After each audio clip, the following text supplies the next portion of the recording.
Namaskar. I'm Dr. Umakant Vyas, lecturer in English, Government Women's Polytechnic College, Bikaner. Students, आज मैं आपके सामने एक नए विषय के साथ हूं. विषय का नाम है Past Continuous Tense. टेंस विषय की सीक्वेंस में ये 6th वीडियो है जो आपके सामने है. जैसा कि हमने पिछले टेंसेस पढ़े, हम इस टेंस को भी एक सीक्वेंस में पढ़ेंगे. क्या क्या स्टेप्स होंगे वो आपको बताता हूं.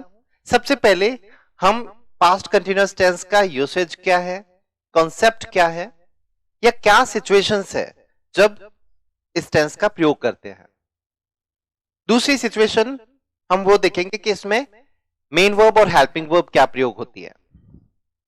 और थर्ड, हमें इसके स्ट्रक्चर और स्ट्रक्चर के साथ में वाक्यों को किस तरीके से ट्रांसलेट किया जाता है या correct form of the verb इस टेंस की कैसे भरी जाती है, हम उसको समझेंगे. तो आइए स्टूडेंट्स शुरू करते हैं सबसे पहली सिचुएशन पास्ट कंटिन्यूअस टेंस की. देखिए स्टूडेंट्स, ये मैंने यहां पर एक टाइम ग्राफ बनाया है जिसमें लिखा है टाइम ऑफ स्पीकिंग. ये हुआ पास्ट, यहां है फ्यूचर. पहली सिचुएशन कहती है continuation of action in past.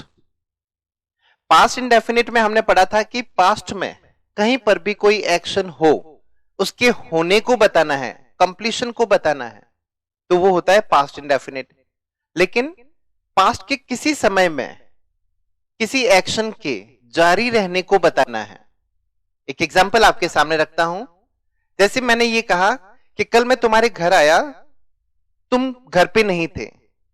कहां थे, क्या कर रहे थे? तो आप क्या कहोगे कि कल उस समय मैं अपने दोस्त के यहां था और मैं पढ़ाई कर रहा था. अब क्या हुआ, पास्ट के किसी पर्टिकुलर समय में आपने बताया कि कल उस समय मैं दोस्त के यहां था, लेकिन ये तो होना है. क्या कर रहे थे वो आप कैसे बताओगे? उस समय मैं पढ़ाई कर रहा था. आपने उस एक्शन के कंटिन्यूएशन को बताया है ना. अब मैं कहता हूं कि कल तुम्हारे फादर को मैंने इनवाइट किया था घर पर, वो आ नहीं पाए. क्या हुआ, क्या कारण रहा? तो आप कहोगे कल फादर आ नहीं पाए, शायद उस समय वो किसी ऑफिस के काम को कर रहे थे. कल उस समय जब उनको जाना था, उस समय वो क्या कर रहे थे? कल उस समय वो ऑफिस का कार्य कर रहे थे. तो उस कार्य के कंटिन्यूएशन को हम बता रहे हैं और उस कंटिन्यूएशन को हम पास्ट कंटिन्यूएशन के साथ में बताते हैं. मुझे लगता है ये पहली सिचुएशन आपको समझ में आ गई होगी. अब बढ़ते हैं अगली सिचुएशन. नेक्स्ट सिचुएशन है repeated actions of past with always. Students, मैंने यही रूल प्रेजेंट इंडेफिनिट में, प्रेजेंट कंटिन्यूअस में भी आपको बताई. उसमें क्या होता है कि कोई एक्शन जो बार बार हो रहा है और आपको वो परेशान कर रहा है, उस इरिटेशन को बताना है. तो आप प्रेजेंट में अगर है तो वो प्रेजेंट कंटिन्यूअस टेंस से मैं कहता हूं you are always biting nails in the class. ठीक है, तुम हमेशा क्लास में नाखून चबाते रहते हो. तो ये प्रेजेंट कंटिन्यूअस में बताया. लेकिन और ये तुम्हारी हैबिट थी जो बार बार हो रही थी और परेशान कर रही थी. अब अगर ये ही एक्शन पास्ट का मैं कोई जिक्र करता हूं कि उस समय, जैसे मैं कहता हूं वो हमेशा कक्षा के बाहर घूमता रहता था, है ना. He was always wandering out of the classroom. तो ऑलवेज के साथ में पास्ट कंटिन्यूएशन का यूज कर रहे हैं, तो ये उसकी इरिटेशन को शो करेगा. रिपीटेड एक्शन हो गया और आईएनजी के साथ में इसका यूज करेंगे. महत्वपूर्ण बात है कि इसमें ऑलवेज का प्रयोग होगा.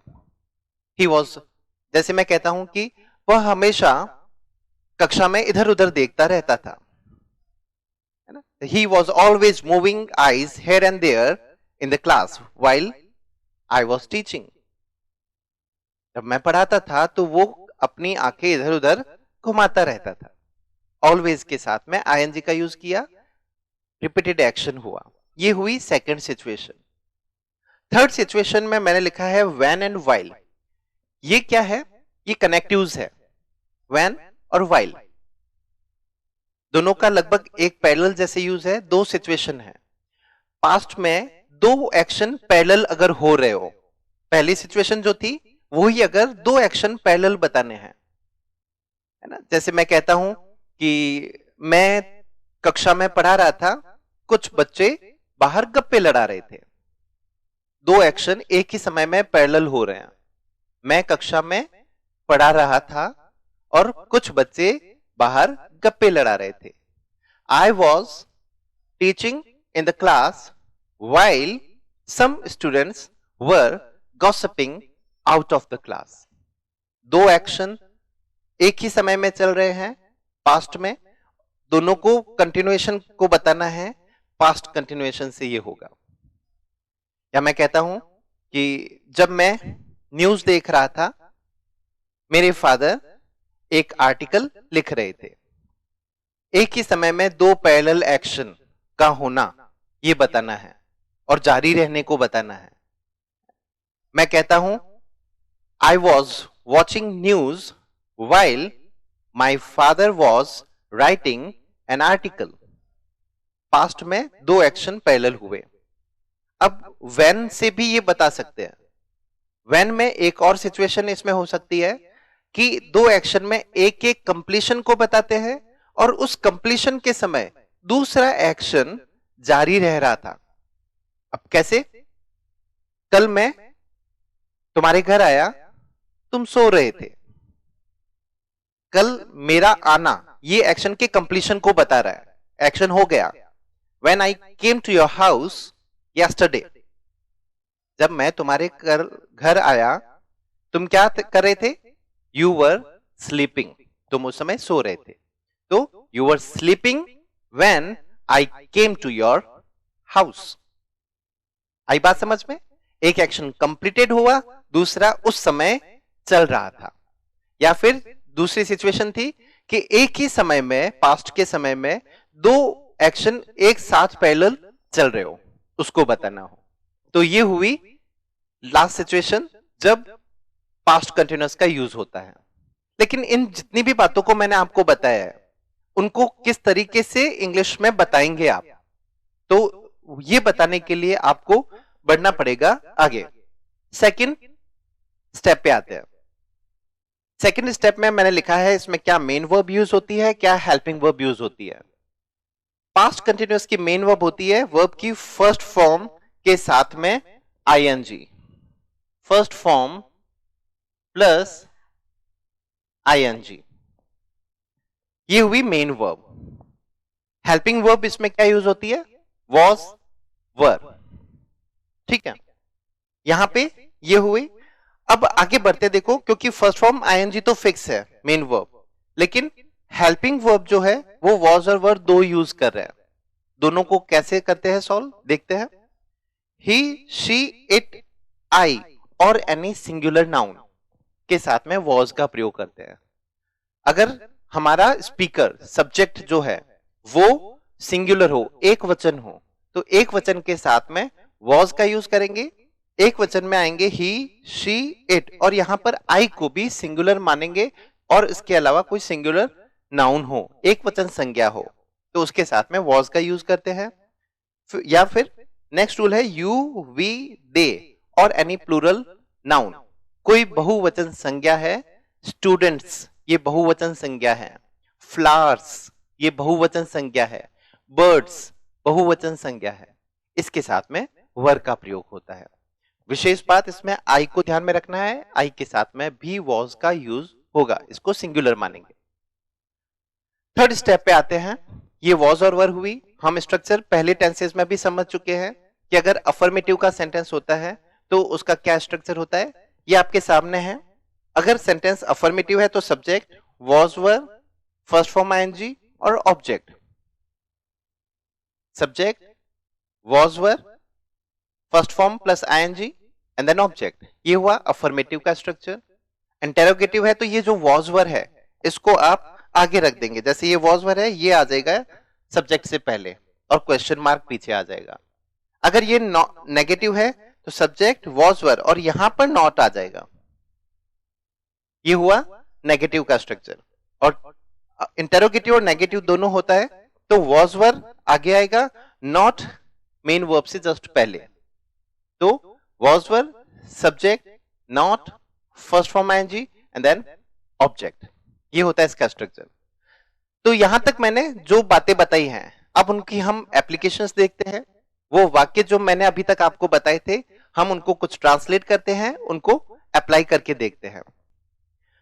अब जैसे ये वाक्य है आपके सामने, पहला वाक्य है वह उस समय रो रही थी। ये वैसे इस देखो इस टेंस की ये पहचान होती है, हिंदी का वाक्य की जो पहचान है वो यहां पे खत्म होता है। आपका सब्जेक्ट क्या है? वह रो रही थी, आपका सब्जेक्ट है शी। ठीक है, शी के साथ में सिंगुलर सब्जेक्ट है तो वॉज का यूज होगा, शी वॉज। रोना, इसकी वर्ब क्या हुई? वीप। तो शी वॉज वीपिंग उस समय, तो एट दैट टाइम। स्टूडेंट्स, इस पहले वाक्य में ये जो फ्रेज मैंने यूज की है एट दैट टाइम, ये इस टेंस का एडवर्ब है। कुछ एडवर्ब्स मैं आपको नोट करवा देता हूं। देखिए, इस टेंस के कुछ ऐसे पर्टिकुलर एडवर्ब ऑफ टाइम हैं जो हमें याद रखने हैं, और ये एडवर्ब ऑफ टाइम हमारे correct form of the verb जब हम भरते हैं उसमें बहुत हेल्प करते हैं। हमारी ये टेंस को इंडिकेशन है, टेंस के सिंबल्स हैं, टेंस को ये रिप्रेजेंट करते हैं। ये कौन कौन से हैं? जैसे पहला ये था at that time, at that moment, at that day, in those days, yesterday, या पास्ट का कोई भी टाइम उसमें ऐड कर दिया जाए तो वो पास्ट कंटिन्यूअस के एडवर्ब्स होते हैं। अब हम आगे बढ़ते हैं। मैं उपन्यास पढ़ रहा था, आपका सब्जेक्ट क्या है? आई। पढ़ रहा था, ये हो गया रीड, यहां पर वर्ब भर देते हैं रीड। आई आपका सब्जेक्ट इसमें सिंगुलर माना जाएगा और इसके साथ में वॉज का यूज होगा। तो आई वॉज, रीड में आईएनजी जोड़ना है, I was reading novel, I was reading novel. ये इसकी ट्रांसलेशन हुई। नेक्स्ट वाक्य है क्या तुम उन दिनों हॉस्टल में रह रहे थे? ये वाक्य देखने से पता चल रहा है कि इंटेरोगेटिव है, तो हमें इसके इंटेरोगेटिव स्ट्रक्चर को यहां पर अप्लाई करना है, और उसके लिए हमें ये जो हेल्पिंग वर्ब हम वॉज और वर यूज करते हैं, ये वॉज और वर सब्जेक्ट से पहले वाक्य के शुरुआत में आएंगे। इसके लिए सबसे पहले आप सब्जेक्ट देखो कि सब्जेक्ट क्या है? तुम, यू, है ना? यू के हिसाब से वॉज और वर में से क्या आएगा? वर। तो आपका वाक्य शुरू होगा वर से। ये आपका हुआ सब्जेक्ट। इसके बाद में आएगा सब्जेक्ट, ये हुआ आपकी हेल्पिंग वर्ब। अब आएगा आपका सब्जेक्ट वर यू। नेक्स्ट रह रहे थे, तो वर you living in a hostel, है ना? और उन दिनों, इन दोज डेज, ये आपका एडवर्ब ऑफ टाइम आ गया और क्वेश्चन मार्क आएगा यहां पर। Were you living in a hostel in those days, helping verb, subject, first form ING, ये आपका इन अ हॉस्टल एडवर्ब हुआ, ये भी एडवर्ब हुआ, adverb of place, adverb of time, इसमें ऑब्जेक्ट नहीं है। अगला वाक्य देखते हैं, वे दीवारें खराब नहीं कर रहे थे, सब्जेक्ट क्या है? दे। स्टूडेंट्स, ये जो सेंटेंस है ये नेगेटिव स्ट्रक्चर है। नेगेटिव स्ट्रक्चर में क्या होता है? हेल्पिंग वर्ब के जस्ट बाद में नॉट का यूज करना है, वॉज वर्ब के बाद में नॉट का यूज। आपका सब्जेक्ट है दे। दे कौन सा सब्जेक्ट है? प्लूरल। प्लूरल सब्जेक्ट है होता है तो क्या हेल्पिंग वर्ब आएगी? वर, तो दे वर। नेगेटिव स्ट्रक्चर है तो हेल्पिंग वर्ब के जस्ट बाद में नॉट आएगा, दे वर नॉट। और उसके बाद में खराब नहीं कर रहे थे, दे वर नॉट स्पॉइलिंग। दीवारें हैं तो walls, they were not spoiling walls. तो देखिए स्टूडेंट्स, ये कुछ वाक्य थे जो हमने हिंदी में देखे, उनको हमने हेल्पिंग वर्ब, मेन वर्ब और इस पास्ट कंटिन्यूअस के स्ट्रक्चर के साथ में हमने इनको अप्लाई किया। स्टेप बाय स्टेप हमने अफर्मेटिव सेंटेंस देखा, इंटेरोगेटिव देखा और नेगेटिव भी देखा, उनको हमने यहां पर अप्लाई किया। इसके साथ में हमने वो एडवर्ब्स भी देखी जो इस टेंस में यूज होती है। कौन कौन सी एडवर्ब्स होती है एक बार मैं आपको रिपीट करता हूं। yesterday, at that time, at that moment, in those days, that day, या पास्ट का कोई टाइम दे दिया, लास्ट मंडे, है ना, तो लास्ट मंडे भी इसमें इंक्लूड हो सकता है। तो स्टूडेंट्स, ये था पूरा पास्ट कंटिन्यूअस टेंस। मैंने आपको बताया वो सिचुएशंस जब पास्ट कंटिन्यूअस यूज होती है। सबसे इंपॉर्टेंट रूल होता है पास्ट के किसी समय में किसी कार्य के जारी रहने को बताना है। अभी 2 घंटे पहले जैसे मैं कहता हूं कि 2 बजे, मैं ये कहूं 2 बजे मैं किसी समस्या का समाधान कर रहा था, उस समय में वो कार्य चल रहा था, उसको बताना है, तो वो पास्ट कंटिन्यूअस था। ये सिचुएशन याद रखनी है। फिर हमने देखा हेल्पिंग वर्ब और मेन वर्ब। इसमें वॉज वर हेल्पिंग वर्ब आएगी, आईएनजी का यूज होगा। सिंगुलर है ही, शी, इट और आई, तो वॉज का यूज होगा। प्लूरल है वी, यू, दे, तो वर का यूज होगा। ये सब कुछ था पास्ट कंटिन्यूअस। मुझे उम्मीद है कि आपको ये वीडियो पसंद आया होगा, ये क्लास पसंद आई होगी। आपके अगर कोई भी इसमें डाउट है, कोई क्वेश्चन है या कोई ऐसी बात है जो आपको समझनी हो, तो आप हमें कमेंट बॉक्स में लिख करके भेज सकते हैं। मैं कोशिश करूंगा आप तक पहुंचने की, आपके जवाब देने की। और आपको अगर ये वीडियो पसंद आया है तो आपसे रिक्वेस्ट है कि आप हमारे चैनल को भी सब्सक्राइब कीजिए। इस वीडियो को आगे से आगे अपने स्टूडेंट्स में शेयर कीजिए। इसी उम्मीद के साथ में I wish you a very happy and healthy life. Thank you very much.